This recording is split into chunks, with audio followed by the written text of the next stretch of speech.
The decree arrived at 3:47 in the morning, stamped in blood-red wax bearing the seal of the Obsidian Court.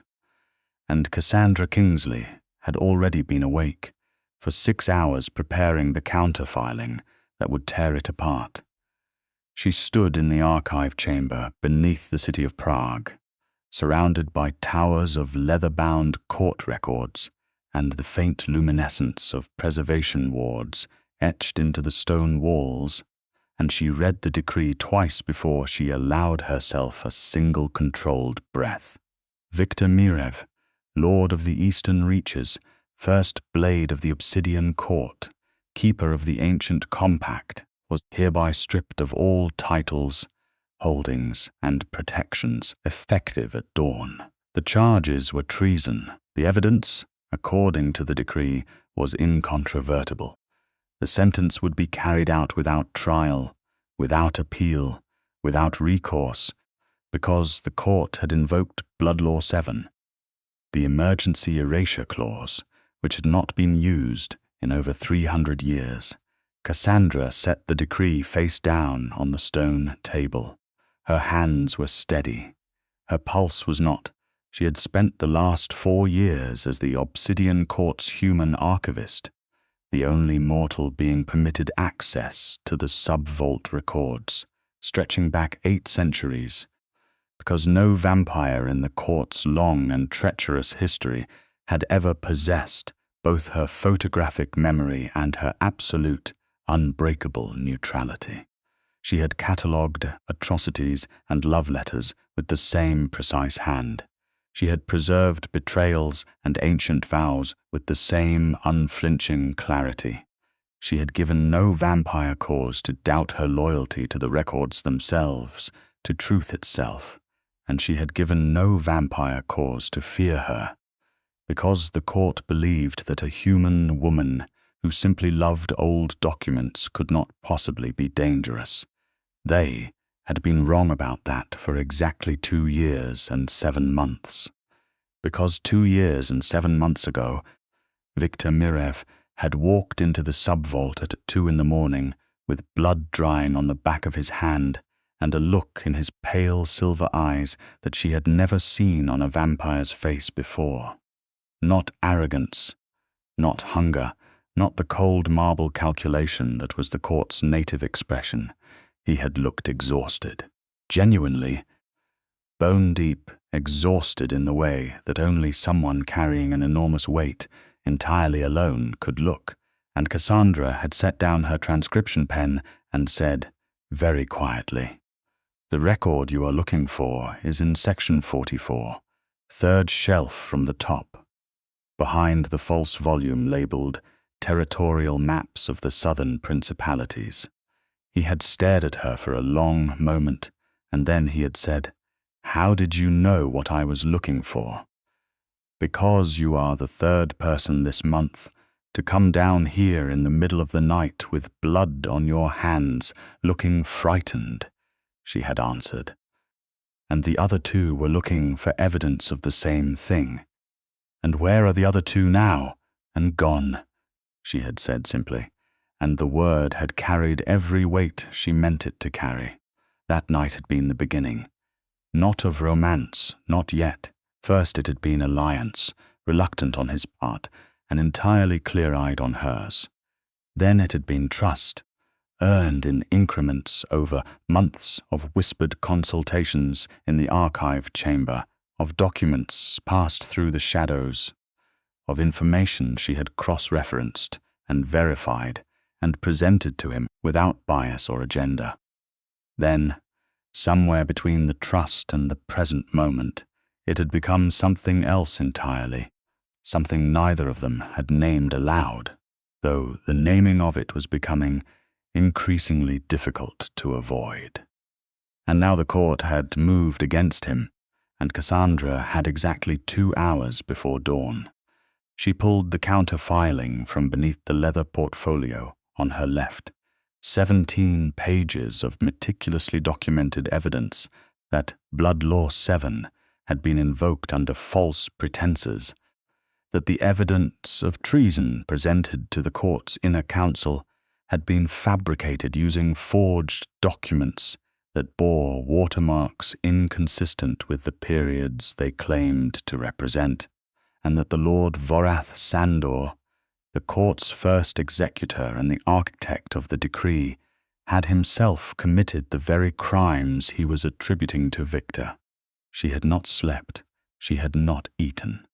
She had consumed approximately 4 cups of cold coffee and one alarming amount of sheer determination.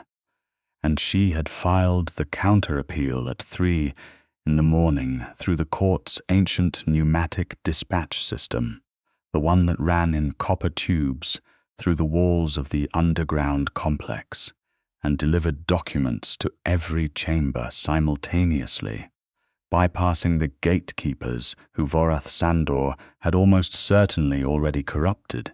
The filing was in. The clock was running. What she had not yet solved was the more immediate problem. Viktor did not know the decree existed, because the court had sent it to his chambers on the upper levels, and Viktor was not in his chambers.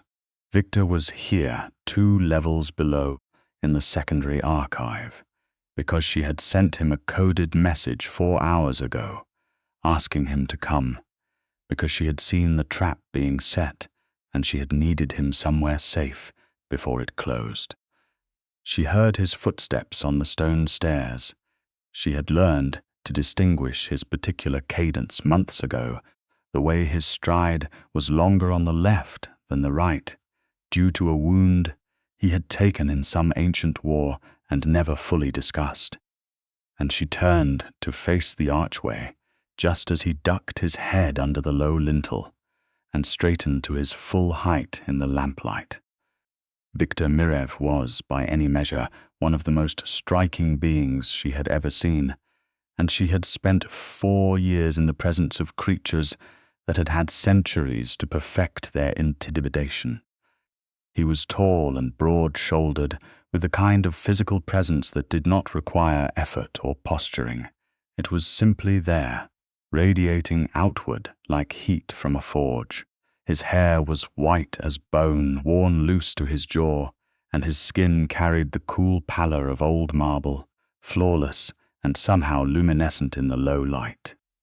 His eyes were the color of hammered silver, and they were currently fixed on her face with an expression of controlled alarm, because he had recognized from her message that something was very wrong. Cassandra.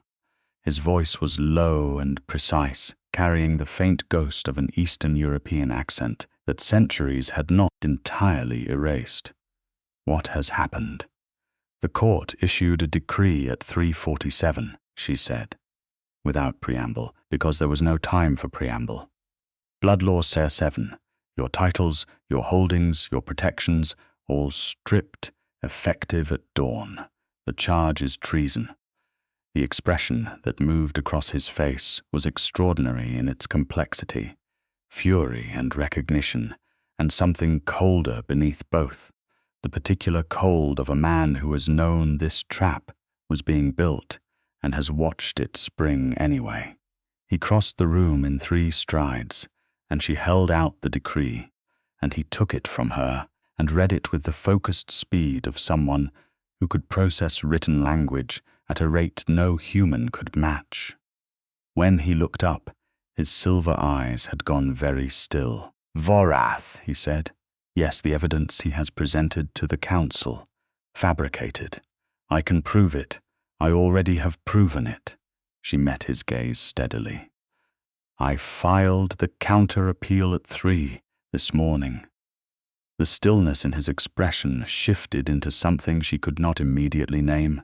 He looked at her for a long moment, and the lamplight caught the angle of his jaw, and she was acutely, inconveniently aware of how close they were standing and how her heart was doing something entirely undisciplined. "You filed it," he said, very quietly. "Before dawn, before I even knew the decree existed. I have been watching Vorath build this case for 6 weeks," she said. "I have copies of every forged document. I have the provenance records that contradict them. I have 2 witness testimonies from court archivists who were ordered to falsify records and refused, and who are currently in a safe location outside the city." She paused. "The filing is ironclad, Viktor. But Blood Law 7 is still active until the appeal is formally reviewed, which means that the moment the sun rises, every enforcement arm of the court is authorized to act on the decree, regardless of any pending counterclaims." "Which means," he said, and his voice had dropped to something very quiet and very precise, "that I need to not be here when the sun rises, yes, and you need to not be here either," he said, "because when Vorath discovers that someone filed a counter-appeal tonight, and discovers who that someone is, this archive will be the first place he looks. I know Cassandra." He said her name the way he always said it, when he thought she was underestimating the danger she was placing herself in, with a particular quality of controlled intensity that she had come to recognize as the closest he came to expressing open alarm. "You understand what this means for you. If Vorath identifies you as the one who filed the appeal, I have been in danger since I walked into this archive 4 years ago," she said evenly. "I am quite aware of what that costs. I made the choice with full information." She held his gaze. "Which is more than you did when you first walked in here 2 years ago, looking for something you thought you could handle alone." He was silent for a moment. Then, unexpectedly, the corner of his mouth moved, the ghost of something that was not quite a smile, but was not nothing. "You have been keeping records on me," he said.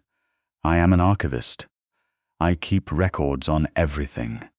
And what do those records say about me, Cassandra, objectively?" It was not the right moment for this conversation. She knew it was not the right moment, and she answered him anyway, because 2 hours before dawn with the Obsidian Court, mobilizing against them was apparently exactly the kind of moment that stripped away the careful, practical distance she had maintained for 2 years and 7 months. "They say," she answered, "that you are the only person in this court who has not lied to me. Not once in 2 years. Not even when the truth was something you clearly would have preferred. I did not know."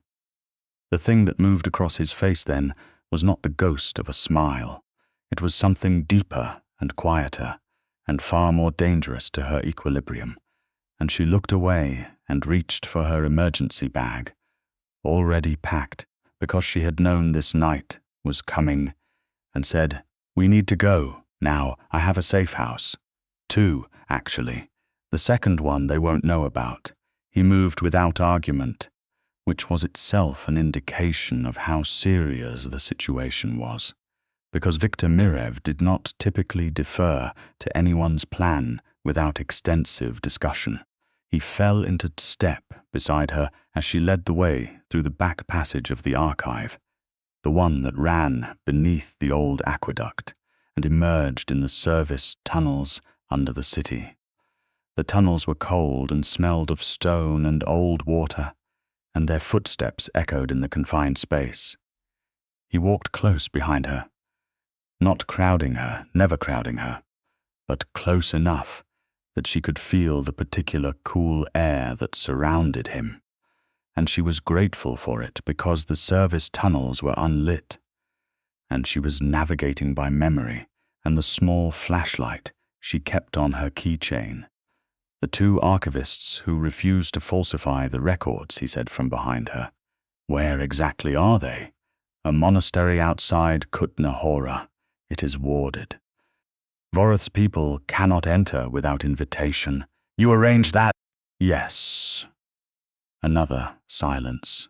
Then, "You have been planning this for 3 weeks, and you did not tell me." "I was not certain the decree would come this quickly," she said. "I thought I had more time to build the appeal. When I saw the dispatch order yesterday evening, I realized the timeline had moved." "You should have told me." If I had told you, you would have confronted Vorath directly, she said. You know you would have.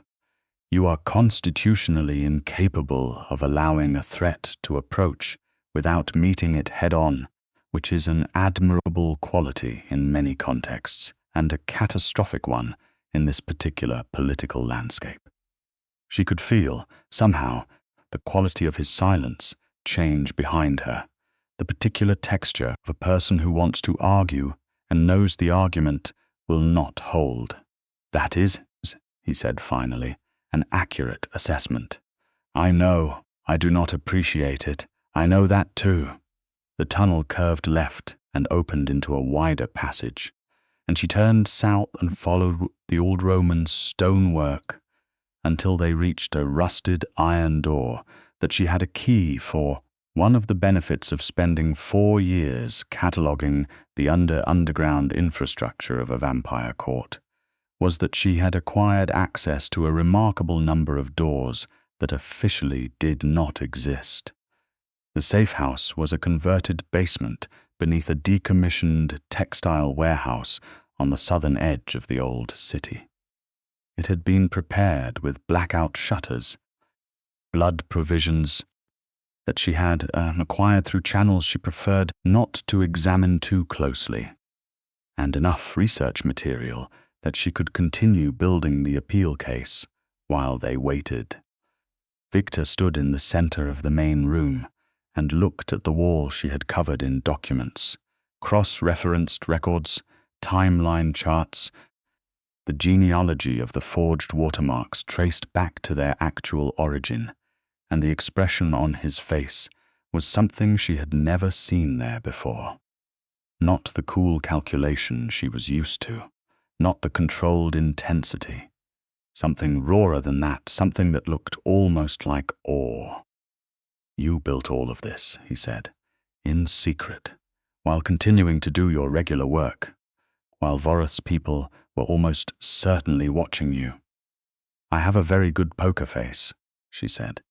I learned it from spending 4 years in a room full of vampires who can read the heartbeat of anyone within 20 feet. Not anyone, he said, and his voice had changed again, taken on that quiet, precise quality that always made her pay very close attention. I cannot read yours, she looked at him. I never could, he continued. From the first night, you were the only person in the archive whose heartbeat did not tell me everything. I could not determine whether you were afraid or calm or something else entirely. He paused. It was profoundly unsettling. Good, she said, and she did not look away this time. Unsettling is useful, Cassandra. He crossed the room and stopped in front of her, close enough that she had to tilt her head back to maintain eye contact, and the lamplight caught the silver of his eyes, and the white of his hair, and the particular quality of absolute attention he directed at her that had always made her feel, somewhat inconveniently, like the most important object in any room. I need to say something to you, Viktor. The timeline. The appeal is filed, he said. The safe house is secure.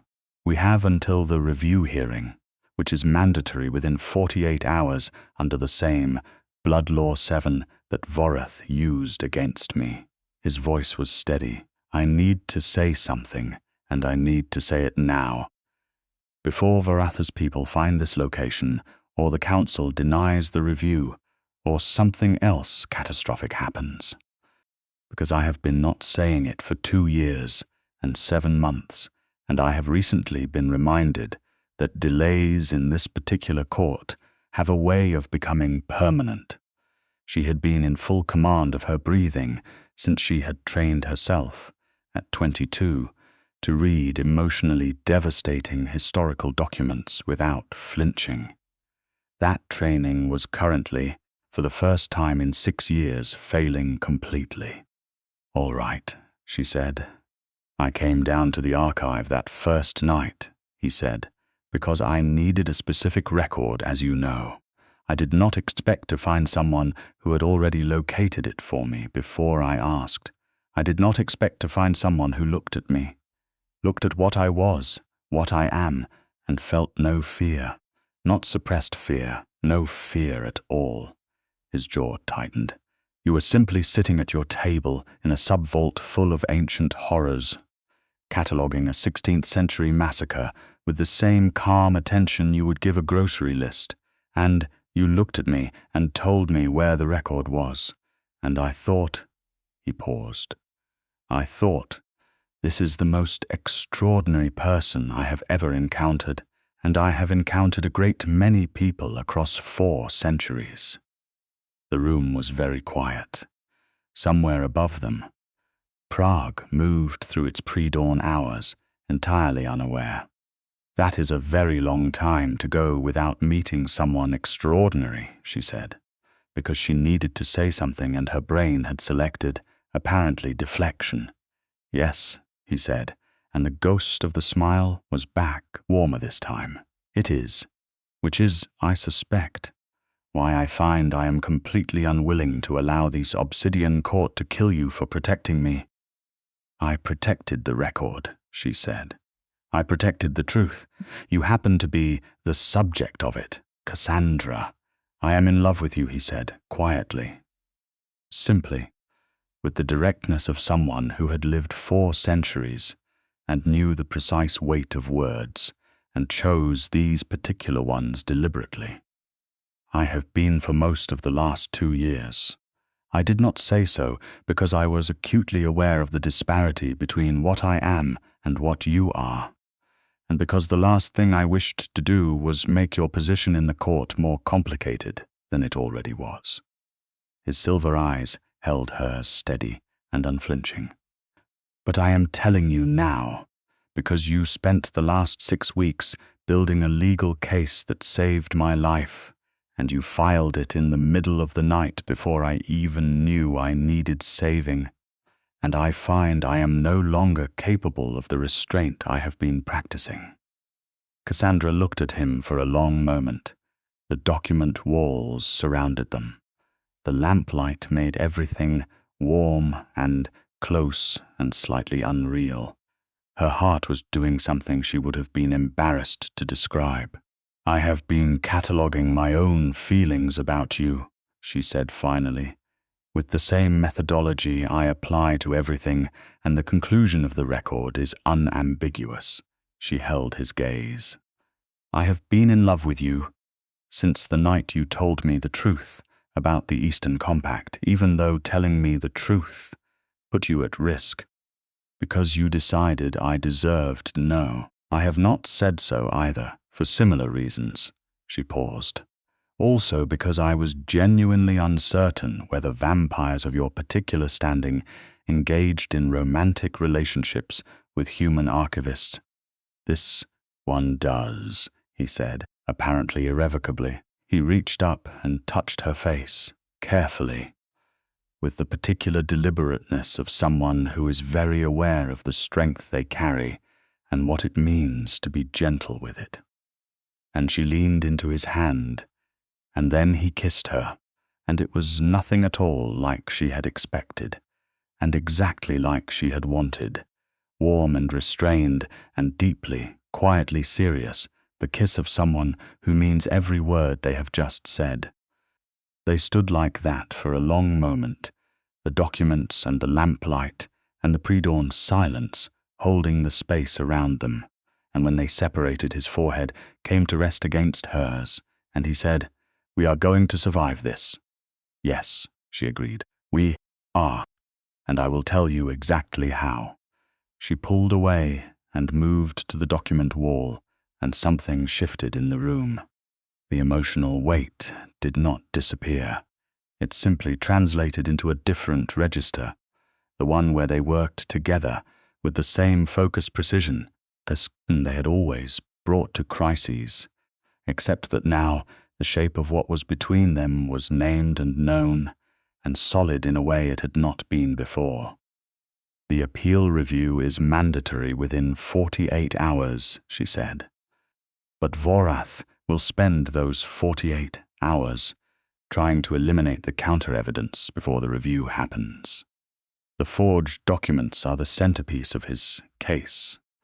If they are discredited before the hearing, his entire argument collapses. And he knows I know this, Viktor said, following her reasoning with the speed she had always appreciated, which means he will move against the evidence itself. The two archivists in Kutna Hora, yes, so we need to move them again before dawn.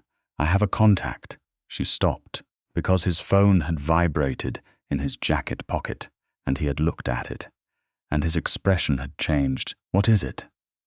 Rada Veszprem, he said. She sits on the council's inner circle.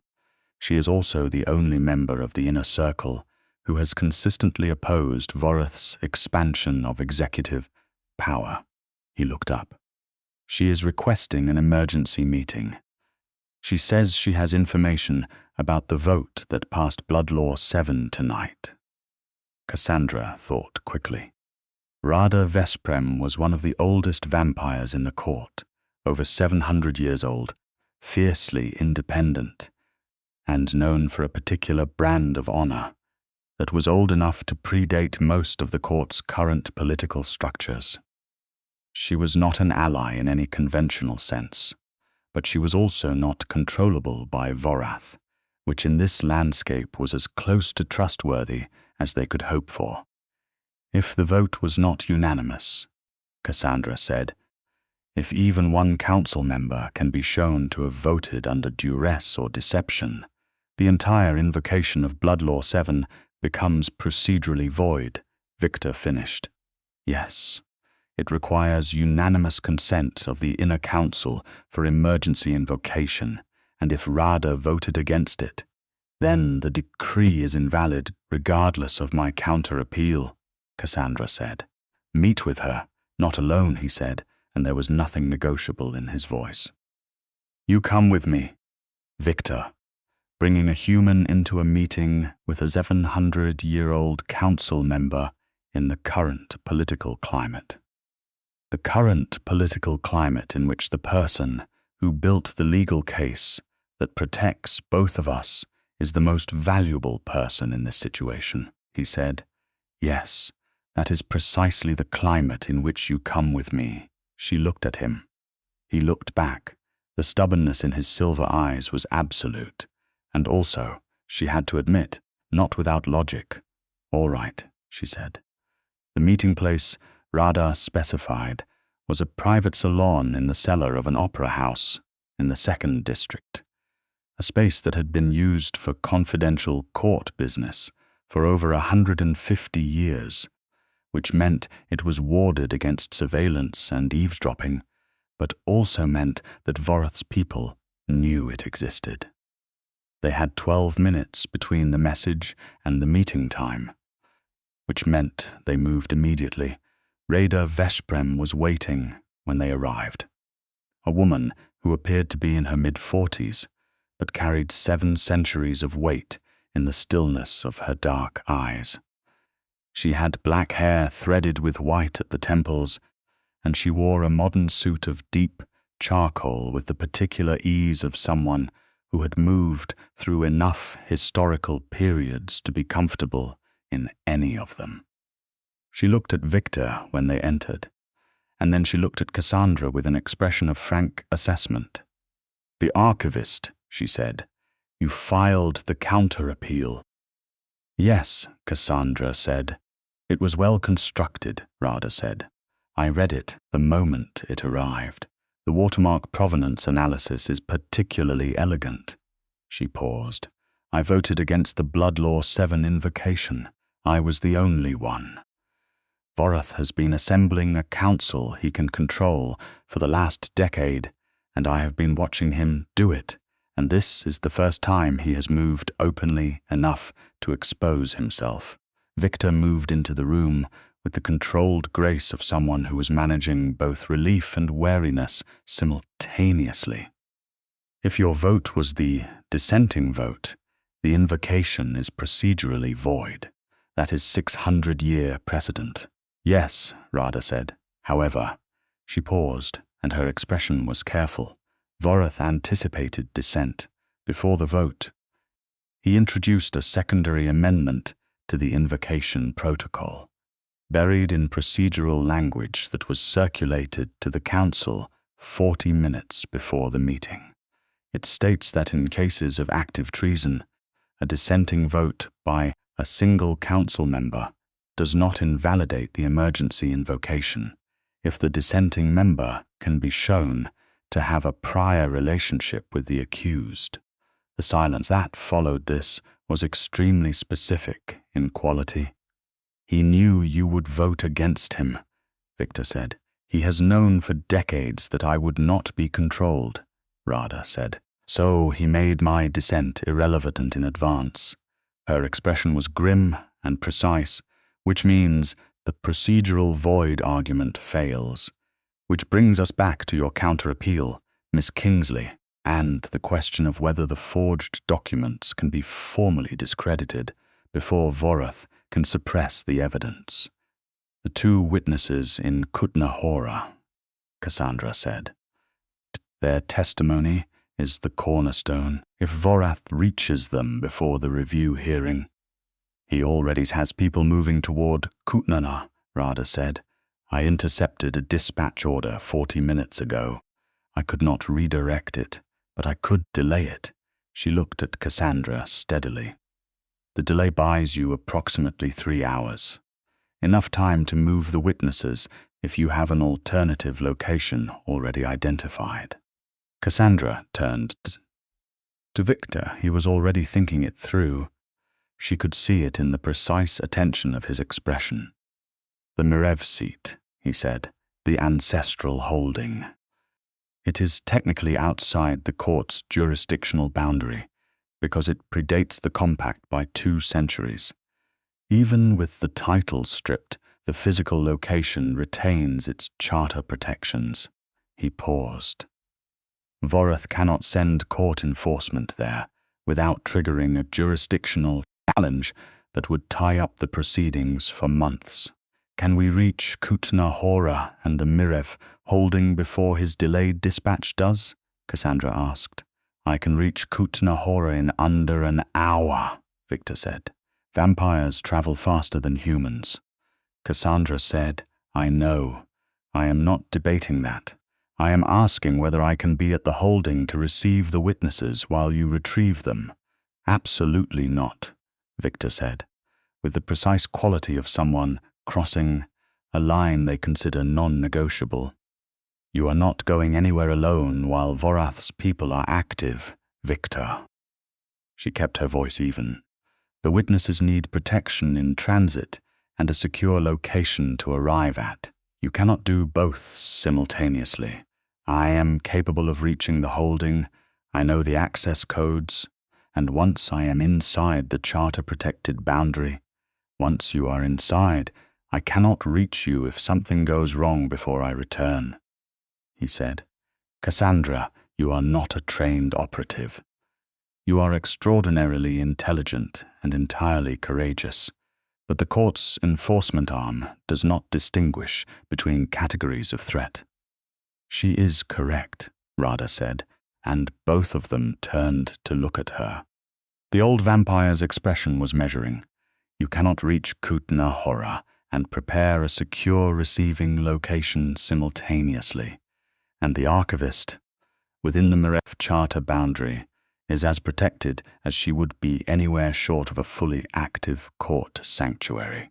She paused. "However, I am willing to accompany her to the holding." The quality of Viktor's silence changed. "You," he said carefully, "are willing to visibly align yourself with my defense during an active blood law invocation. Vorath has made it clear that my neutrality counts for nothing in his political calculus," Rada said, with the particular quality of someone who has made a decision and means it entirely. "If he has already planned to neutralize my vote, I have nothing left to lose by declaring my position openly."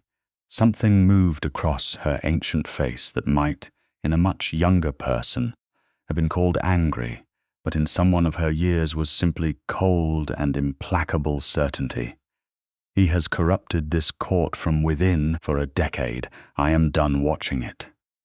Viktor looked at Cassandra. Cassandra looked at Viktor. The moment between them carried everything: the risk assessment, the trust, the acknowledgement that this was her decision to make. "Go get the witnesses," she said. "We will be at the holding when you return." He crossed the room and took her face between his hands with the same careful, deliberate gentleness as before, and pressed his lips to her forehead, and held them there for one breath, 2, 3, the gesture of someone who is leaving and does not want to, and is doing it anyway because they trust the person they are leaving. "If anything feels wrong," he said against her hair, "you call me before you act on it, not after." "I know," she said. "Promise me. I promise." He pulled back and looked at her once more, silver eyes steady and serious and warm in a way that was entirely different from the cold, regal manner the rest of the court saw. And then he turned and was gone, moving through the salon door with the swift, silent speed of his kind. Rada watched her, watching the empty doorway with an expression that, in anyone else, Cassandra would have called knowing. 4 centuries, Rada said, and you are the first person I have seen him look at like that, he told me earlier this evening. Cassandra said. "What did you say in return?" "The truth," Cassandra said. "Which is the only thing I know how to say." Rada almost smiled. "Good," she said. "Come, we have 3 hours." The Mirev holding was 40 minutes outside the city by car, a compound of buildings centered on a structure that was part castle and part manor house, straddling several centuries of architectural style with the comfortable confidence of something that had simply always been there. The outer walls were old stone. The interior courtyard had been modernized in the 19th century and tastefully updated since, and the whole complex sat behind charter wards that were so old and deep they had become part of the landscape, woven into the stone and soil so thoroughly that they could not be lifted without destroying the ground itself. Cassandra had been here once before, 18 months ago, when Viktor had needed to retrieve a record from his private archive. She had catalogued the visit with professional detachment at the time.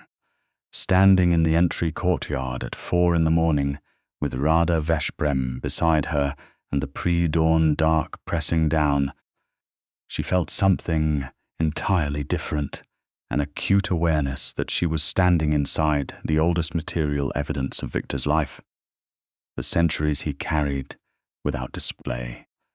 She put the awareness away and got to work. The holding's secure receiving rooms were in the east wing, behind 2 locked doors that the master access code, which she had had for 18 months, which Viktor had given her in the same matter-of-fact way he gave her everything he trusted her with, without ceremony, opened without hesitation. She brought Rada through and began setting up the documentation space she would need for the witnesses' formal statements, because statements taken inside a charter-protected location by an active court archivist and witnessed by a council member were, under 600-year procedural rules, admissible at any review hearing without further authentication.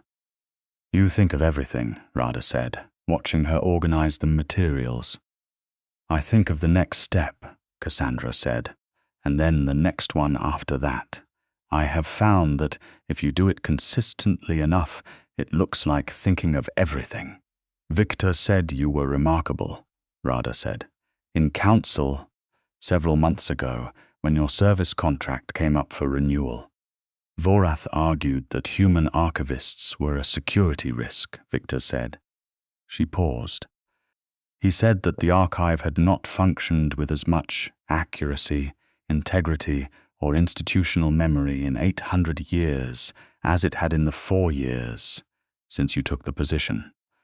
He said removing you would be the single greatest act of institutional self-harm the court had committed in living memory. She looked at Cassandra steadily. He said it in front of the full council. He said it, knowing Vorath would note the strength of his position. Cassandra's hands paused on the documents she was organizing. She had not known this. Viktor had never told her. He has protected you, Rada said, in ways you are not aware of, before he was protecting himself. Cassandra stood quietly with this for a moment, feeling it settle into the record she kept of Viktor Mirev, adding it to the columns of evidence that had already passed any reasonable threshold for a conclusion. I know, she said finally. He does not announce when he protects people. He simply does it. Her phone buzzed. She looked at it. Viktor, I have them, the message. Read, 2 hours out. Vorath's dispatch has been redirected. How are you? She typed back. Organized, focused, and entirely unwilling to be anywhere else. Come home. There was a pause of several seconds. Then, home, yes. The 2 hours passed in work. Cassandra preparing the formal statement structure, Rada reviewing the counter-appeal, and making pointed annotations from her position as a sitting council member, which would carry specific procedural weight at the hearing. The pre-dawn dark thinned toward the earliest suggestion of grey, and Cassandra watched it with the particular attention of someone who understood, viscerally, what dawn meant in this particular situation. The Bloodlord decree was still technically active. Every minute between now and the formal review hearing was a minute in which the court's enforcement mechanisms were legal by their own internal law, authorized to act on it. She heard the outer door at 30 minutes past 5.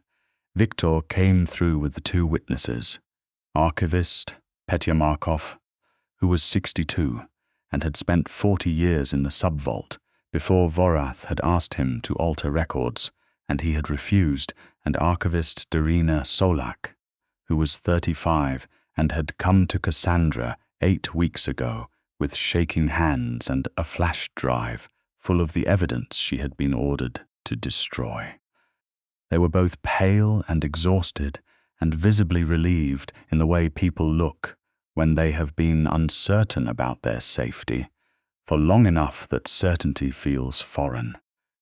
Viktor ushered them through the door and then crossed the room to Cassandra with the directness of someone who has been 3 steps away from where they wanted to be for 2 hours.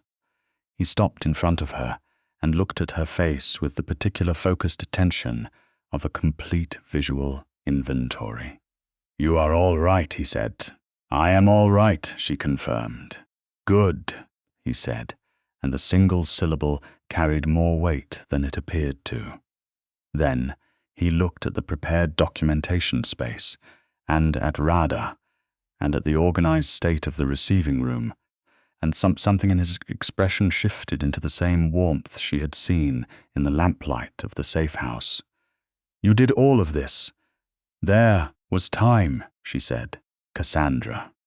His voice carried the particular quality it had in the safe house, the one that made the practical distance difficult to maintain. There is still work to do, she said. The witnesses need to give their statements before the hearing opens. We have, she checked her watch, 19 hours. 19 hours, he agreed, which means we can take 20 minutes. He crossed the distance between them and took her hands in both of his, large hands, cool and careful, and she felt the complete solidity of his presence wrap around her in a way that had nothing to do with physical contact and everything to do with the particular quality of his attention. The controlled intensity, the deliberate gentleness, the way he looked at her as though he was memorizing something. Thank you, he said, for what you did tonight, for what you have been doing for 6 weeks, for being, he paused, searching, which she had learned was rare for someone who normally deployed language with the precision of someone who had spent 4 centuries thinking carefully, for being entirely, completely yourself, in a place that would have very much preferred you to be smaller and more manageable and infinitely less effective. She looked at him steadily and felt something in her chest settle, the particular settling of something that has been held at careful distance for a long time, finally finding the place it was meant to occupy. 4 centuries, she said, and I am the first person who told you the truth about your own situation without being asked. Yes, he said, you should have had that sooner. I know, he said. I did not know what I was missing until you showed me what it looked like. He raised her hands and pressed his lips to her knuckles, a gesture that was completely old world and entirely sincere, and entirely him. I intend to make up for the delay. Good, she said. Start by helping me get those statements recorded, and then you can be as devoted as you like. He laughed, genuinely, fully, in a way she suspected was rarer than it appeared, and it transformed his face completely, made him look briefly and entirely like someone who was deeply glad to be where he was. They worked through the remaining hours of the night and into the early morning. Petya Markov's statement took 2 hours, detailed, precise, covering 17 specific instances in which he had been asked to alter or destroy records, with dates and the names of the court officials who had issued the orders. Darina Solak's statement took 90 minutes and included the contents of the flash drive, which Cassandra cross-referenced against the watermap analysis in the counter-appeal in real time, while Rada witnessed the whole suit with the formal gravity of a sitting council member doing something that would have serious political consequences, and doing it anyway. Viktor sat through all of it without interruption or impatience, which Cassandra understood was itself a kind of extraordinary discipline from someone who was not accustomed to being stationary while action was required. He reviewed documents when she handed them to him, answered questions when Rada had them about the historical context of the court's procedural rules, and kept a calm, steady presence at the edge of the room that she found. To her private astonishment, genuinely steadying. She had never had that before. A person whose presence in a room made the room feel more manageable rather than more complicated. She was taking quiet, careful note of what it felt like. At 9 in the morning, Vorath Sandor made his first visible move. A formal communication arrived through the court's dispatch system, delivered to the holding's legal address, which Vorath had apparently decided to treat as still functioning despite the stripped title, which was itself a legal error. Cassandra noted with sharp attention. The communication demanded that Viktor Mirev present himself to the court's central chamber within 4 hours for the processing of the blood law decree, and that the human archivist Cassandra Kingsley be remanded to court custody for questioning regarding the unauthorized filing of a procedurally improper counter-appeal. Antalide, Viktor said, reading it. His voice was very quiet. Procedurally improper, Cassandra said. He is claiming that a human archivist does not have standing to file a counter-appeal on behalf of a court member. Does she? Rada asked. Under the original compact, Cassandra said, any court employee of 3 years or more service who has access to the archival record is recognized as an officer of institutional memory and retains the right to file procedural challenges on behalf of the institution's interests. She paused. I have been in the position 4 years. The compact predates Vorath's protocol amendments by 7 centuries. His amendment does not override it. He knows this, Viktor said. Yes, she agreed. He is not making a legal argument. He is making a pressure argument. He wants us to respond to the communication, which means coming out from behind the charter protection to engage with the process on his terms. She set the communication down. We do not respond. We walk into the review hearing with everything we have in front of the full council, where he cannot control the environment. Viktor looked at her. You are sure? Completely. He held her gaze for a moment, and then he nodded. A single, decisive movement, the gesture of someone making a final determination. All right, he said. We do it your way. The review hearing was scheduled for 6 in the evening, which meant they had 9 hours, in which Vorath had every incentive to attempt something more direct than a formal communication. He attempted it at 2 in the afternoon. 3 court enforcement officers appeared at the holding's outer gate, not in the formal dress of official proceedings, but in the tactical grey of the extraction teams, which meant Vorath had decided that the charter protection was a formality he was willing to formally disregard. Cassandra was at the first-floor window when they arrived, and she called out to Viktor, who was already moving, because he had heard them before she spoke. What happened at the outer gate over the next 4 minutes was something Cassandra watched from the window with a very particular quality of attention. She had known, intellectually, what Viktor was. She had understood, in the abstract, what 4 centuries of survival looked like on a physical level. She had seen the controlled, deliberate version of his manner every day for 2 years. What she had not fully seen was what he looked like when the control was still entirely present, but the need to be manageable for a human observer was not. He was magnificent. There was no other word for it.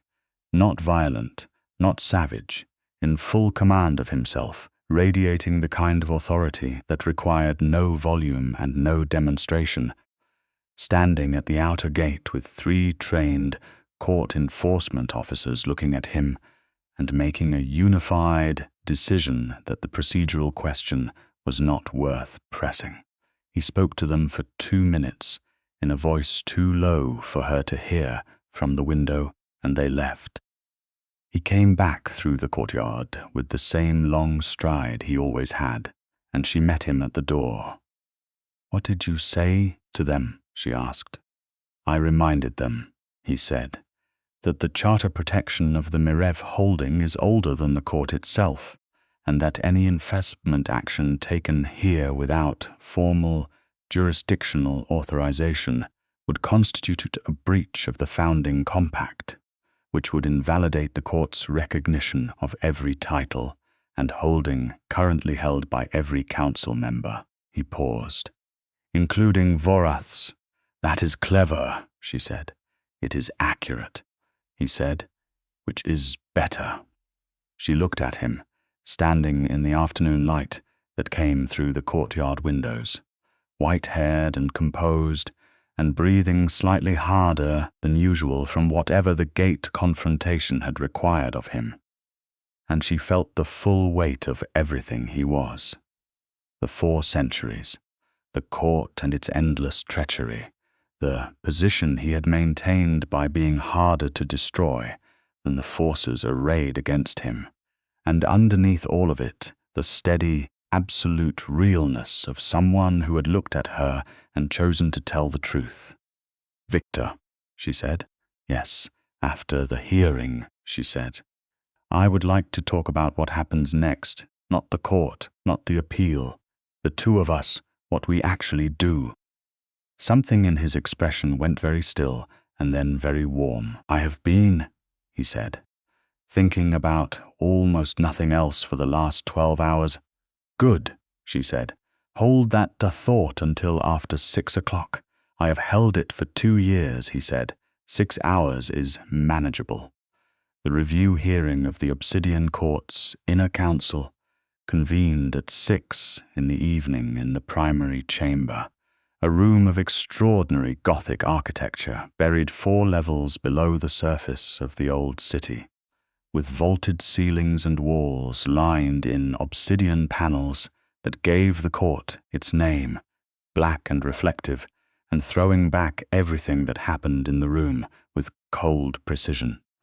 9 council members were present. Vorath Sandor sat at the head of the table in the first executor's seat, wearing his authority the way a much younger person wears something they have borrowed, slightly too large, requiring constant attention to maintain. Rada Veszprem sat 3 seats to his right, and the quality of her stillness was so absolute and so old that it made everyone else in the room feel slightly approximate by comparison. Viktor stood before the council without visible tension, straight-backed, silver-eyed, white-haired in the lamplight, the stripped title apparently having no impact whatsoever on the particular gravity he carried in any room. Cassandra stood at his right, slightly forward of the line that protocol suggested a human observer should occupy, because she was not here as an observer, and everyone in the room was going to know it. She had her documents.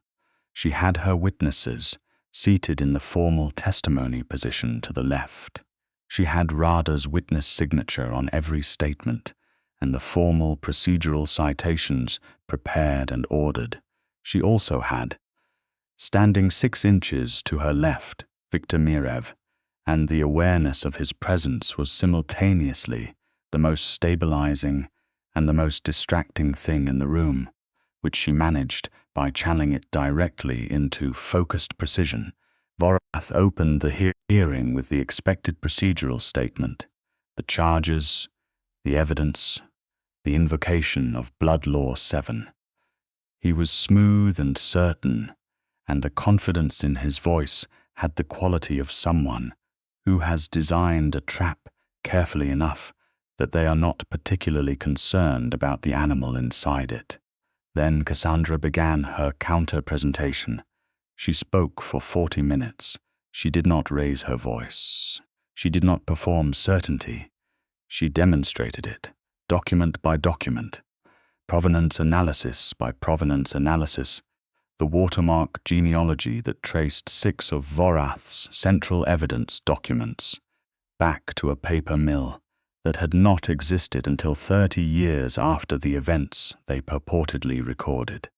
She introduced Petya Markov's statement and Darina Solak's statement and the flash drive contents, formally authenticated by Rada's witness signature.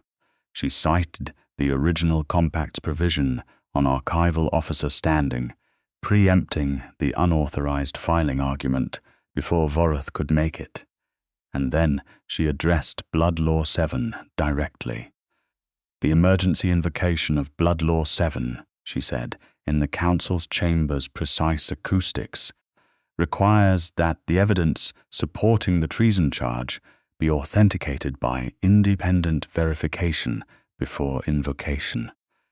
The court's own protocol, Supplementary Article 12 of the Blood Law Framework, dated 430 years ago, specifies this requirement in language that admits no ambiguity.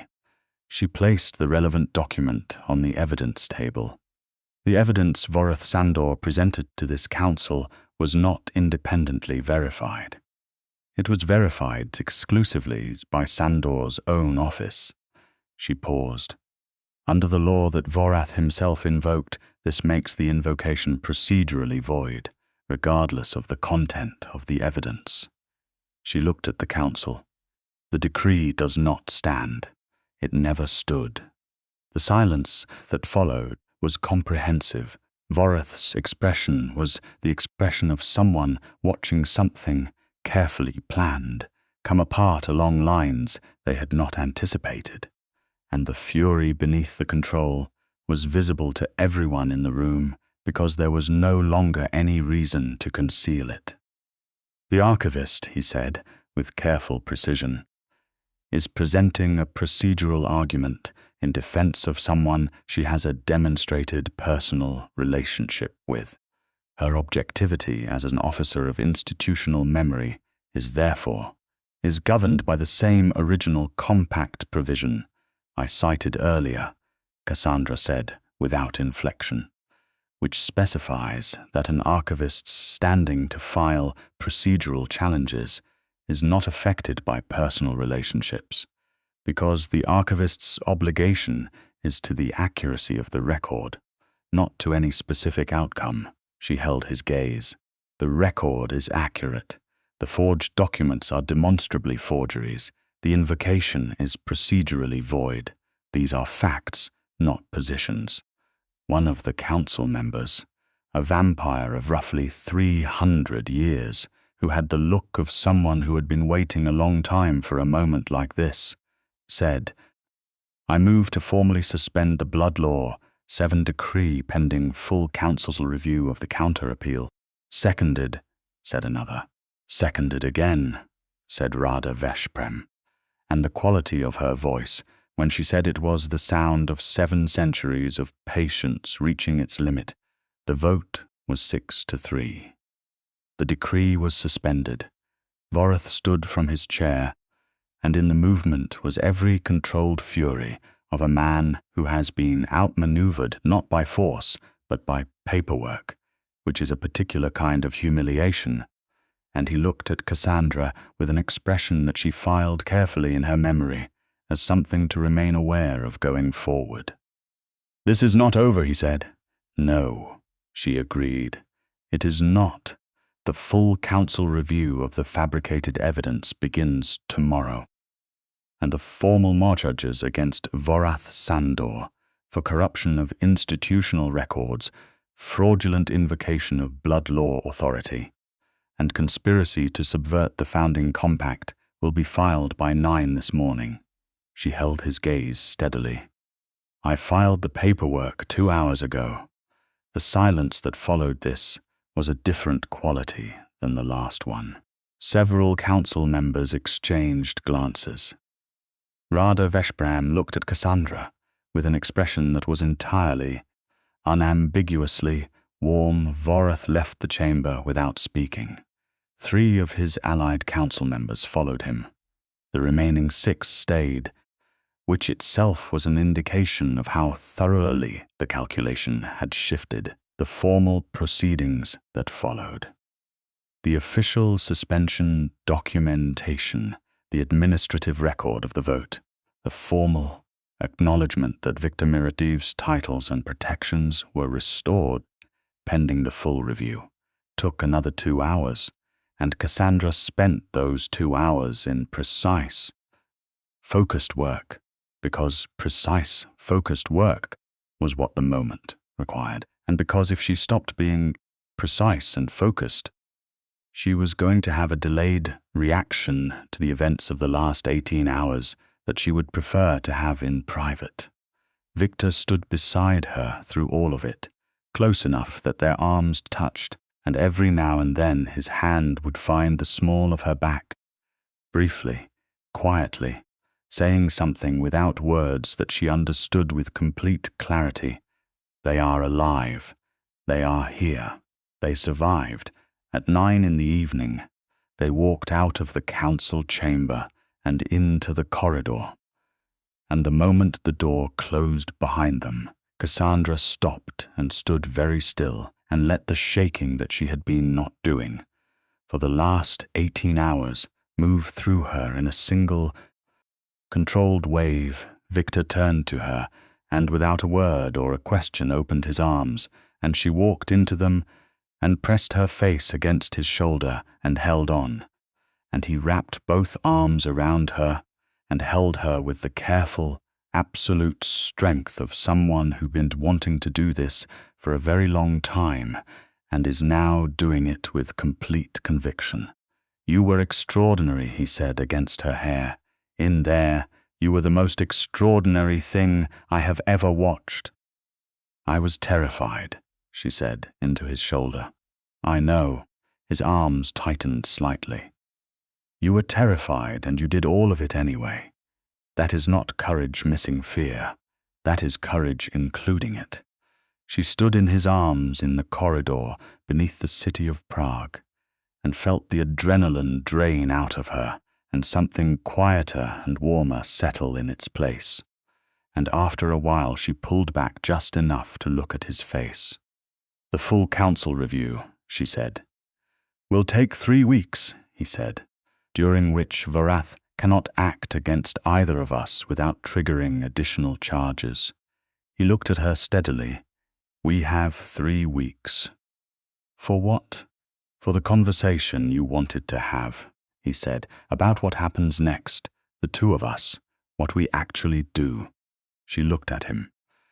The corridor was quiet, and the lamplight was doing the same things it had done in the archive and the safe house, making everything warm and close and slightly outside of ordinary time, and Viktor Mirev was standing in front of her with his white hair and his silver eyes and the entirety of 4 centuries behind him.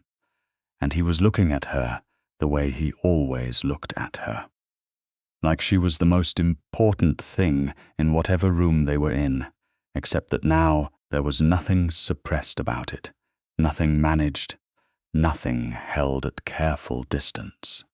"I want to keep working in the archive," she said. "Whoever the court appoints to replace Vorath will need an archivist with full institutional knowledge, and right now that is me." "I know," he said. "I would not ask you to leave it. And I want to live my life, Viktor, my whole life. Not in the vault, not hiding in the political margins of the court." She held his gaze. "I want to be in this with you. The court, the politics, the complexity of what you are and what I am. I want all of it. You understand what that means," he said carefully. "The complexity is genuine. The world I exist in is not safe. And the people who will attempt to use you as leverage against me will not stop with Vorath." "I know," she said. "I have spent 4 years reading the historical record. I have a very clear picture of what I am walking into." She paused. "I also have a very clear picture of who I am walking into it with, and the record on that subject is unambiguous." He looked at her for a long moment, and the thing that moved across his fists was the same thing she had seen in the lamplight of the safe house, deep and quiet and far more real than anything his public manner displayed. "There is something else you should know," he said. "Tell me." "The compact includes provisions for formal recognition of partnerships between court members and human allies," he said. "It is an old provision. It has not been invoked in 2 centuries.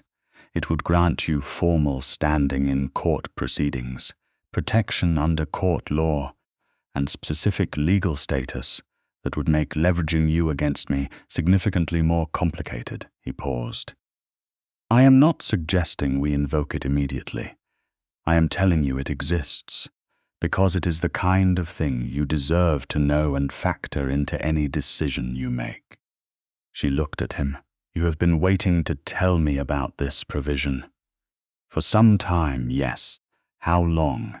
He had the grace to look briefly as though he was not going to answer, and then he said, "Approximately 1 year and 9 months." She stared at him. "Viktor."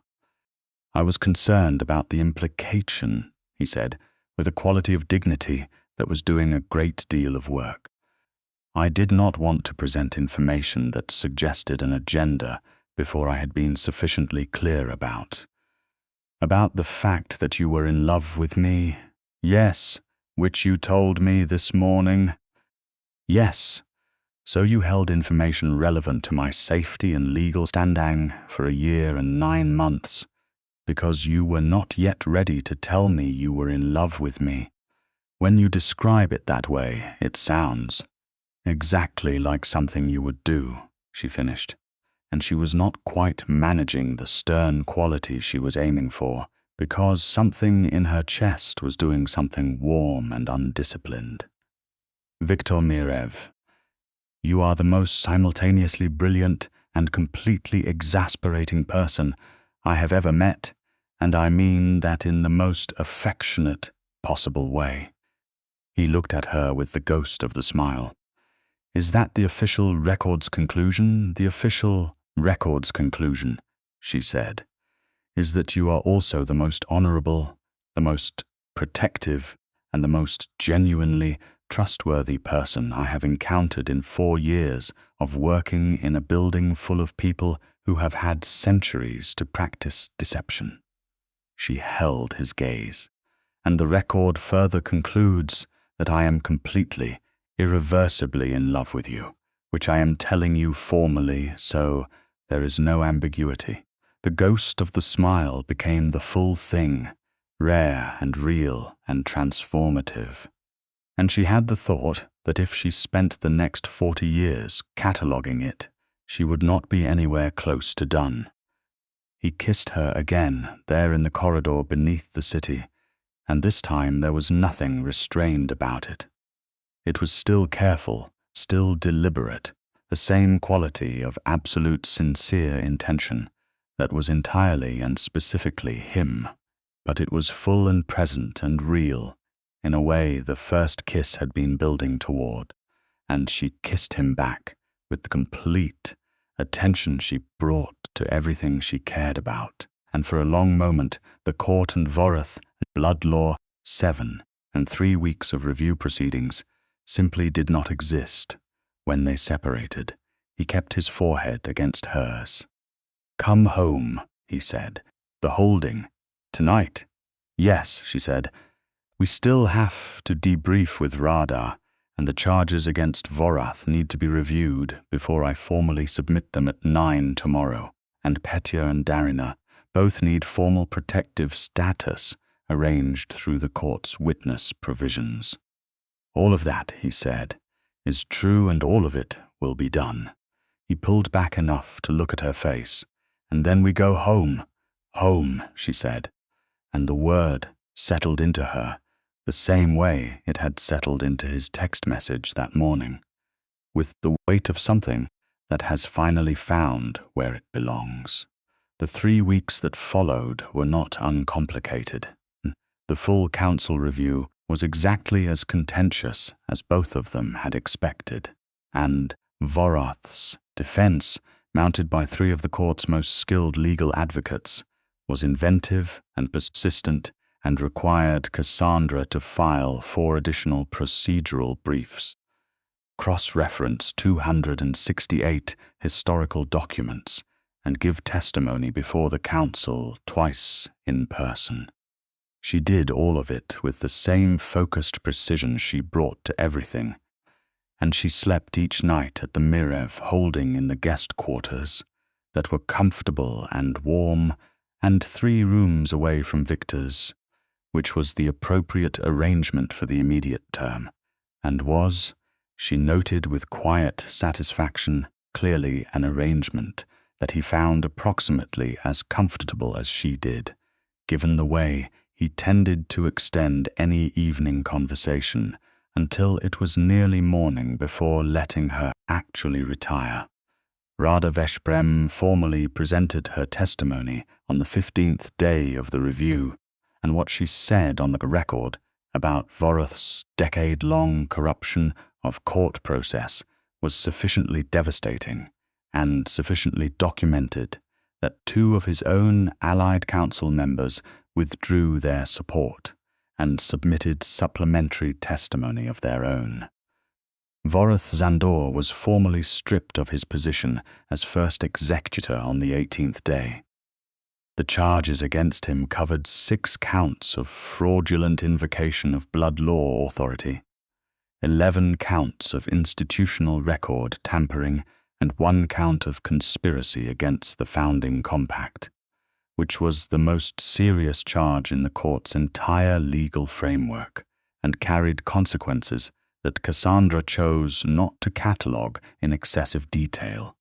On the 19th day, Viktor Mirev's titles and holdings were formally, officially, and completely restored, with a formal council's resolution of censure against the parties responsible for the false accusation attached to the record, Cassandra was the one who filed the restoration documentation. She did it precisely, methodically, with the same archival care she brought to every record in her professional life. And when the last signature was affixed and the last seal applied, she sat back in her chair in the archive chamber and looked at the completed file, and felt something she could only describe as quiet, genuine satisfaction. Viktor found her there an hour later, still sitting with the file. "It is done," he said. "It is done," she agreed. He sat on the edge of the document table, which was a thing he did that she had never told him she loved, the casual comfort of it, the way he made himself at home in her professional space, without any awareness that he was doing it, and looked at her with the full, unheld quality of attention she had grown in the last 3 weeks to simply accept as the condition of being looked at by him. "The compact provision," he said. "Yes. I have been thinking about the appropriate timing. Have you? The review is complete. The titles are restored. The immediate threat is eliminated.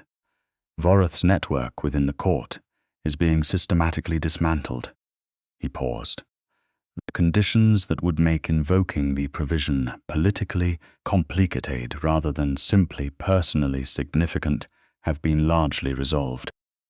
"That is a very careful way of saying something," she said. "I am a careful person," he said. "Viktor?" She looked at him steadily, with the same clarity she brought to everything. "If you are asking me what I think you are asking me, ask me directly." He was silent for a moment. Then he said, with the directness he had used in the safe house, quiet, simple, heavy with genuine weight, "I want you here, not in the court's margins, not as an archivist with an unofficial connection to a court member.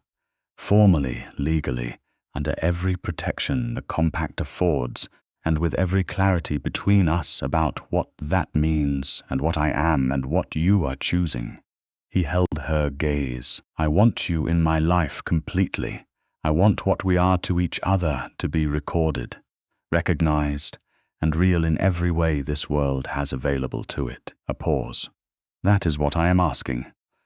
Cassandra looked at him across the document table in the archive chamber that she had spent 4 years in, surrounded by the records of 800 years of court history, and all the love and betrayal and sacrifice and honor it contained, and she thought about the night she had stayed up reading a watermark provenance analysis instead of sleeping, and the night he had found the record she had already located for him, and the 2 years of careful distance, and the single night that had ended it, and the 3 weeks since in which she had watched him be patient and steady and present in all the ways she had not expected and all the ways she had.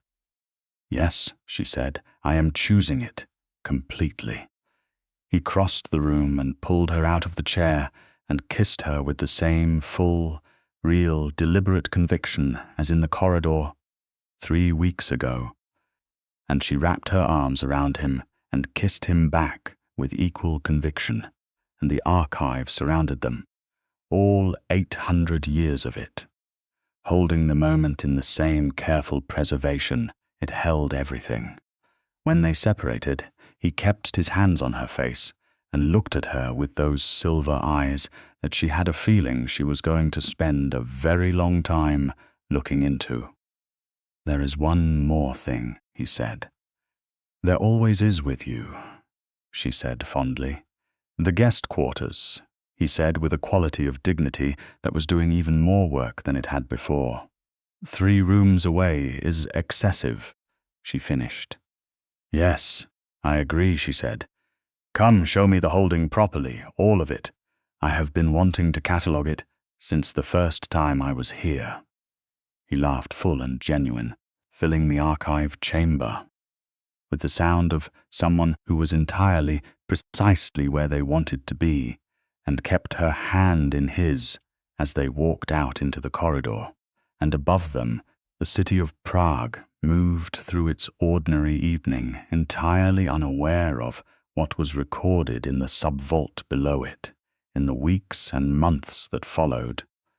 Cassandra Kingsley filed the compact partnership recognition formally at the court's official registry and watched it become part of the permanent institutional record.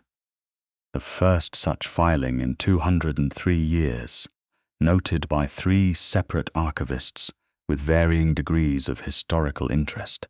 She continued her work in the archive, expanding her cataloguing of the pre-compact records with a small team she trained herself, and she published 2 scholarly papers under her own name about the watermark provenance methodology she had developed during the Sandor affair, which were received with significant interest in the very small and very strange academic community that existed at the overlap of forensic document analysis and vampire court procedure. Rada Veszprem was appointed to the first executor's seat on an interim basis and proved to be exactly as implacably principled in the role as she had been in opposition, and Cassandra developed a working relationship with her that was professionally invaluable and occasionally terrifying in the best possible way. Petya Markov returned to the archive at his own request and proved to be an invaluable colleague. Darina Solak chose not to return to court service and instead joined a university as an adjunct lecturer in historical records management, which was the most direct transition out of vampire court politics Cassandra had ever witnessed and which she supported wholeheartedly. And Viktor Mirev, Lord of the Eastern Reaches restored, First Blade of the Obsidian Court, Keeper of the Ancient Compact, came down to the archive every evening at the end of his political and administrative day, and sat in the chair he had claimed as his own in the corner near the preservation lamps, and they talked about the records, about the court, about history and politics, and things that had nothing to do with either. And sometimes he read while she worked, and sometimes they argued about archival methodology with a passion that startled new visitors and amused everyone who knew them. He was protective. He was dominant in the way that very old power is dominant, not aggressive, but simply, fundamentally present with a gravity that did not require assertion. He was dangerous in the specific way that something capable of tremendous force is dangerous when that force is entirely under deliberate control. He was, in his particular ancient way, deeply and genuinely and irrevocably devoted to the human woman who had spent 4 years quietly documenting the truth of his world and then, in a single night, had used it to save his life. She was extraordinary. She was precise and steady and courageous in the way that faces the dark with a full accounting of what is in it and walks forward anyway.